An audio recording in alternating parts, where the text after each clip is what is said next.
Hello friends, नमस्कार। मैं प्रियंका स्वागत करती हूँ आप सभी का आपके अपने चैनल टारगेट टीचर जॉब में। दोस्तों, आज हम डीएलएड थर्ड सेमेस्टर का सामाजिक अध्ययन विषय देखेंगे और ये है आपका क्लास नंबर 28।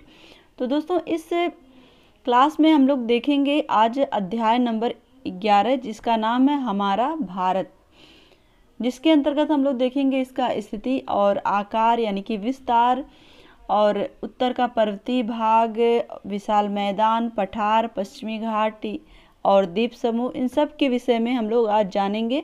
तो चलिए शुरू करते हैं। हमारा भारत विश्व का प्राचीनतम विशाल देश है। यह अपनी सभ्यता एवं संस्कृति के लिए विश्व विख्यात है। सर्वप्रथम इसका नाम आर्यावर्त था, जो बाद में भारत के नाम से प्रसिद्ध हुआ। और दोस्तों, अगर हम बात करें भारत का ऑफिशियल नेम क्या है, तो इंडिया और भारत इसका ऑफिशियल नेम है। और अंग्रेजों ने भारत को इंडिया नाम दिया था। भारत का शासकीय नाम भारत गणतंत्र है। अब हम जानते हैं भारत की स्थिति के विषय में। भारत उत्तर पूर्वी गोलार्ध में स्थित है। अक्षांशीय दृष्टि से यह भूमध्य रेखा के उत्तर तथा देशांतरीय दृष्टि से ग्रीनविच रेखा के पूर्व में स्थित है। तो दोस्तों, इसके लिए आपको विश्व का मैप देखना होगा कि कहाँ पे आपकी अक्षांश और देशांतर रेखाओं के बीच कहाँ है भूमध्य रेखा, कहाँ है ग्रीनविच रेखा। तो इससे आपका क्लियर हो जाएगा। अब इसके आगे हम देखें तो यह उत्तर में 8 डिग्री 4 मिनट पूर्वी उत्तरी अक्षांश से 37 डिग्री 6 मिनट उत्तरी अक्षांश तथा 68 डिग्री 7 मिनट पूर्वी देशांतर से 97 डिग्री 25 मिनट पूर्वी देशांतर तक फैला हुआ है।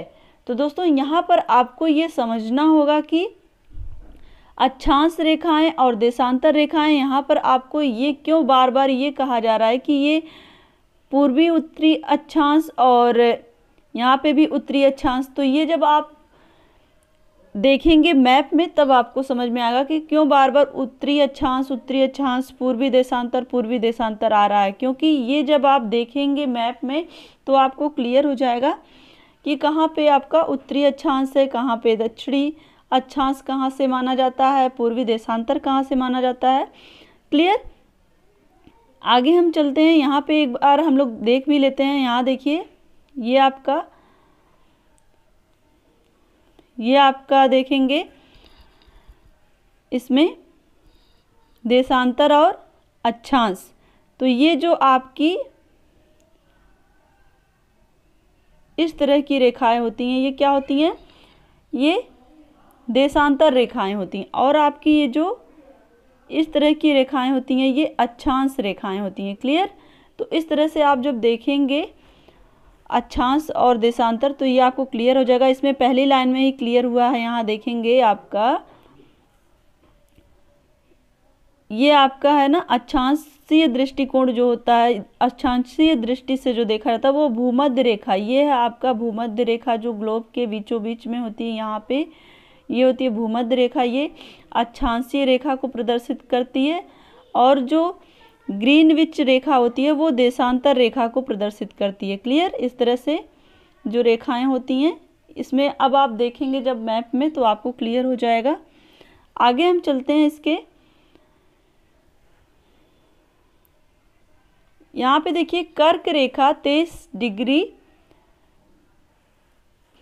23.5 डिग्री, जिसको हम कहते हैं 23 डिग्री 30 मिनट उत्तरी अक्षांश, इसे लगभग 2 समान भागों में बांटती है। तो यहाँ पर हम देखेंगे, यहाँ पे हम बात कर रहे हैं भारत अपने देश की। तो कर्क रेखा जो है वो भारत के बीचों बीच से जाती है। क्लियर। ये जो है 23.5 डिग्री अक्षांश पर स्थित है। जब आप हम लोग यहाँ पर जब इसके पहले ज्योग्राफी पढ़ रहे थे तो यहाँ पर जब हम लोग ग्लोब में देख रहे थे तो ग्लोब में यहाँ पे बीच में विषुवत रेखा थी और ऊपर 23.5 डिग्री कर्क रेखा और यहाँ पे 23.5 डिग्री यहाँ पे मकर रेखा। क्लियर। तो ये आपको हम लोगों ने ये सारी चीज़ें पहले ही पढ़ी थी। आगे हम चलते हैं। भारत का उत्तरी छोर जम्मू कश्मीर में इंद्राकोल से लेकर के दक्षिणतम बिंदु अंडमान निकोबार के द्वीप समूह के ग्रेट निकोबार जिसे हम कहते हैं से दक्षिणी पॉइंट, यानी कि इसको हम क्या कहते हैं, इंदिरा पॉइंट के नाम से इसको हम जानते हैं। उत्तरी छोर क्या कहलाता है, इंद्राकोल कहलाता है, जो जम्मू कश्मीर में स्थित है, और दक्षिणी बिंदु जो है वो इंदिरा पॉइंट, ये अंडमान निकोबार द्वीप समूह में स्थित है। क्लियर। और इसको एक नाम और इसका है, इसको कहते हैं इंदिरा पॉइंट को पिगमिलियन पॉइंट के नाम से भी जाना जाता है। क्लियर। आगे हम चलें। भारत का एक पश्चिमी भाग गुजरात राज्य में भुज जिले में कच्छ का रण क्षेत्र है, जबकि सुदूर पूर्वी सिरा अरुणाचल प्रदेश के लोहित जिले का पूर्वी भाग जिसका नाम है किबथू। क्लियर। तो ये आपको समझ में अब आ गया कि यहाँ पर जो भारत का जो सबसे उत्तरी बिंदु है ये क्या होगा, इंदिराकोल होगा, और जो सबसे दक्षिणी बिंदु है वो इंदिरा पॉइंट जिसको हम पिगमिलियन पॉइंट कहते हैं, और भारत का जो पश्चिमी बिंदु होगा वो कौन सा होगा, गुजरात में भुज जिले के कच्छ का रण क्षेत्र, और जो पूर्वी बिंदु होगा वो अरुणाचल प्रदेश के लोहित जिले में पूर्वी भाग जिसको हम किबथू के नाम से जानते हैं वो होगा। क्लियर। ये आपका हो गया स्थिति। अब हम चलते हैं आकार एवं विस्तार के विषय में जानने।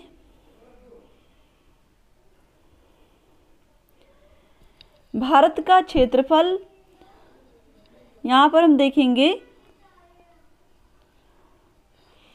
32,87,263 वर्ग किलोमीटर है, और क्षेत्रफल की दृष्टि से यह विश्व का 7वां विशाल देश है। क्लियर। तो ये भारत का क्षेत्रफल है, और ये क्षेत्रफल के अकॉर्डिंग भारत जो है वो विश्व का 7वां विशाल देश है। क्लियर। आगे हम चलते हैं। भारत की पूर्व से पश्चिम तक की अधिकतम लंबाई 2,933 किलोमीटर तथा उत्तर से दक्षिण तक की लंबाई कितनी है, 3,214 किलोमीटर। क्लियर।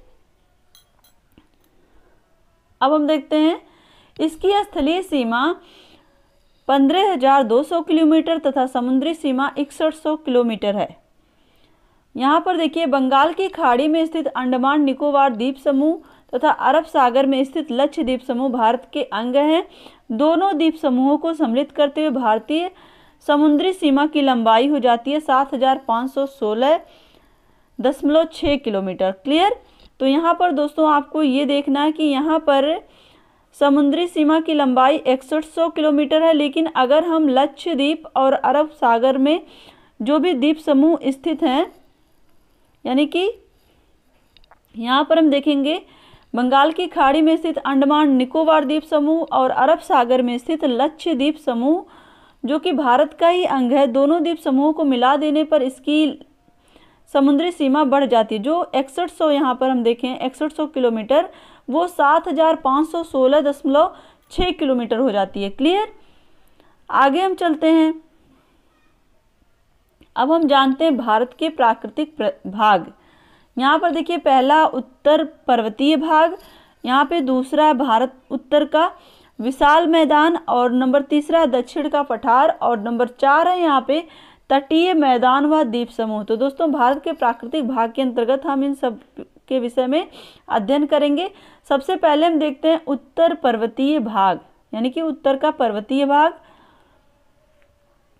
यहाँ देखिए भारत के उत्तर पश्चिम में पामेर का पठार है, इसे संसार की छत कहा जाता है। पामेर के पठार से अनेक पर्वत श्रेणियां निकलती हैं, जिनमें हिंदुकुश, कुनलुन, काराकोरम और हिमालय पर्वत श्रेणियां प्रमुख हैं। क्लियर। तो यहाँ पर आगे हम देखें काराकोरम पर्वतमाला, इस पर्वतमाला को कृष्णागिरि भी कहा जाता है। यह उत्तर पश्चिम में पामेर ग्रंथ से दक्षिण पूर्व में सिंधु नदी के गार्ज तक फैली हुई है। इस पर्वतमाला में सियाचिन तथा बाल्टोरी हिमनद भी आते हैं। क्लियर। अब हम देखते हैं दोस्तों काराकोरम दर्रा भी इस पर्वतमाला में स्थित है, और इस पर्वतमाला के उत्तर पूर्व में अक्साई चीन का पठार है। तिब्बत में इसे कैलाश पर्वत के नाम से जाना जाता है, यानी कि ये जो पठार है इसको तिब्बत में किस नाम से जाना जाता है, कैलाश पर्वत के नाम से जाना जाता है। और इस पर्वतमाला के दक्षिण में लद्दाख और जास्कर पर्वत श्रेणियाँ स्थित हैं, जिन्हें हम ट्रांस हिमालय के नाम से भी जानते हैं। क्लियर। आगे हम चलते हैं दोस्तों। अब हम देखते हैं नंबर 2 पॉइंट पर है उत्तर का विशाल मैदान। इसके पहले हम लोगों ने क्या देखा, उत्तर का पर्वतीय भाग। अब हम देख रहे हैं उत्तर का विशाल मैदान। तो यह मैदान उत्तरी भाग में हिमालय तथा प्रायद्वीपीय पठार प्रदेश के मध्य लगभग 7.5 लाख वर्ग किलोमीटर क्षेत्र में फैला हुआ है।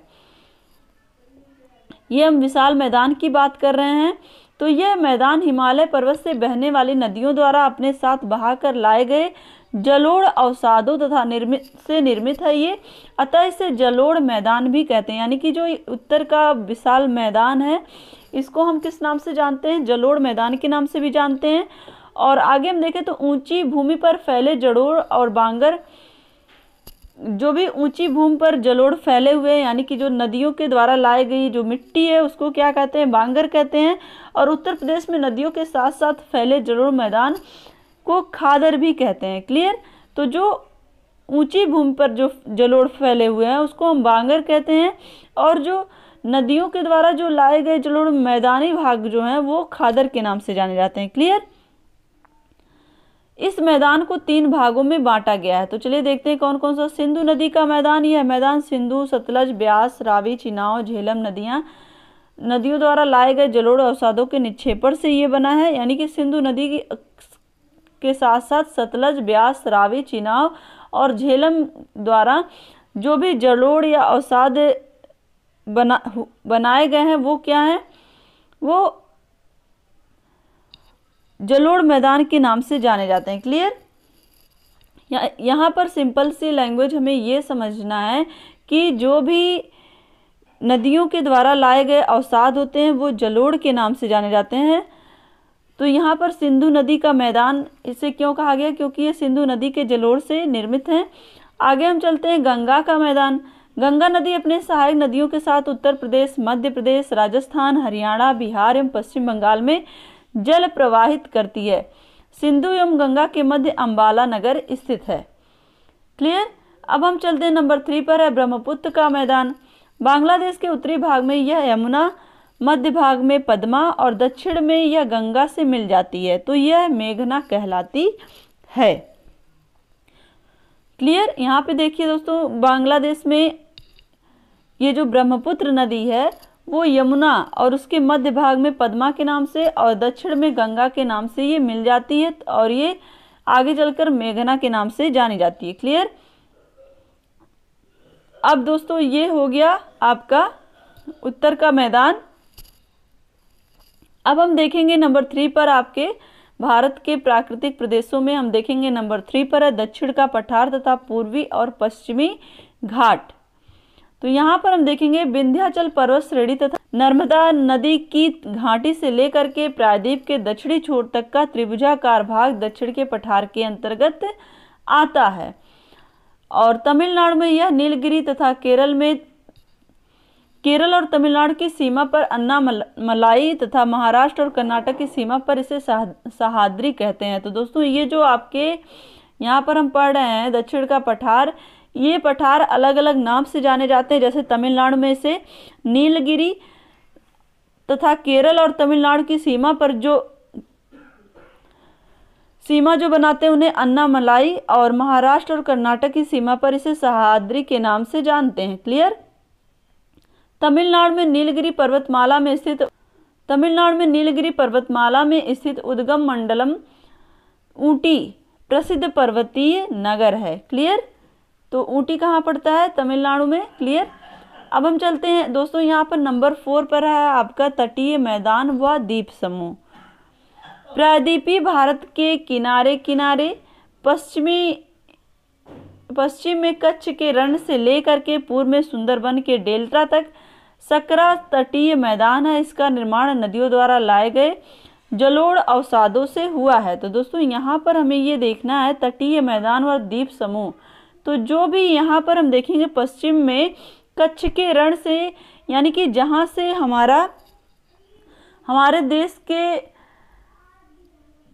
स्थल समुद्र से मिलते हैं, यानी कि यहाँ पर हम गुजरात की बात कर रहे हैं, गुजरात से ले करके और यहाँ पर आपका पश्चिम बंगाल, यहाँ पे सुंदरबन जहाँ पे है, सुंदरबन के डेल्टा तक सकरा तटीय मैदान है। इसका निर्माण नदियों द्वारा लाए गए जलोढ़ अवसादों से हुआ है। क्लियर। अब पश्चिमी तटीय मैदान की बात करें तो इस तटीय मैदान के उत्तरी भाग को कोंकण तट तथा दक्षिणी भाग को मालाबार तट कहते हैं। तो दोस्तों उत्तरी भाग को कोंकण तट और दक्षिणी भाग को मालाबार तट कहते हैं और मालाबार तट पर बालू के टीले तथा लैगून पाए जाते हैं। दोस्तों आगे हम देखें तो कांडला, कोच्चि, मुंबई आदि बंदरगाह इसी तट पर हैं। तो दोस्तों ये सब आपको पता ही है, कांडला गुजरात में है, कोच्चि, मुंबई ये सब समुद्र तटीय अलग अलग जो भी नगर बसे हुए हैं उनके अपने बंदरगाह हैं। और यहाँ पर हम देखें पूर्वी तटीय मैदान, इस मैदान के उत्तरी भाग को उत्तरी सरकार तथा दक्षिणी भाग को कोरोमंडल तट कहते हैं। तो दोस्तों यहाँ पर ये पूर्वी तटीय मैदान की बात हो रही है। इसके पहले हम लोग बात कर रहे थे पश्चिमी तटीय मैदान की। तो पूर्वी तटीय मैदान में उत्तरी सरकार तट है और दक्षिणी भाग को क्या कहते हैं, कोरोमंडल तट कहते हैं। यहाँ के प्रमुख बंदरगाह चेन्नई, विशाखापत्तनम, पारादीप आदि हैं और यहाँ चिल्का तथा पुलिकट, लैगून ये सारी झीलें भी हैं। चिल्का झील उड़ीसा, ये सब आप ध्यान से दोस्तों ये सारी चीज़ें आपको झील और जो भी यहाँ पर समुद्र के किनारे बसे हुए हमारे नगर हैं, समुद्र तटीय इलाके हैं, समुद्र तटीय राज्य हैं, उनके विषय में आप मैप के सहारे आसानी से जान सकते हैं। अब ये आपका हो गया। अब हम चलते हैं द्वीप समूह के विषय में। भारत के अंडमान निकोबार तथा लक्षद्वीप 2 द्वीप समूह हैं। क्लियर। तो यहाँ पर आपको द्वीप समूह के विषय में बस इतना ही जानना है। अंडमान निकोबार और लक्षद्वीप ये 2 द्वीप समूह हैं। अंडमान निकोबार ये आपके बंगाल की खाड़ी और लक्षद्वीप समूह आपका कहाँ है, अरब सागर में स्थित है। इसके पहले हम लोग देख चुके हैं। तो दोस्तों आज के लिए बस इतना ही। वीडियो को लाइक कर दीजिएगा और कमेंट के माध्यम से हमें ज़रूर बताइएगा कि हमारा ये प्रयास आपको कैसा लगता है। आज के लिए आपका प्रश्न है कि क्षेत्रफल की दृष्टि से भारत विश्व का कौन सा देश है। फिर से सुनिए क्वेश्चन कि क्षेत्रफल की दृष्टि से भारत विश्व का कौन से नंबर का देश है, जो हम लोग इस वीडियो में डिस्कस कर चुके हैं। तो इसी तरह से आप अपनी मेहनत जारी रखिए।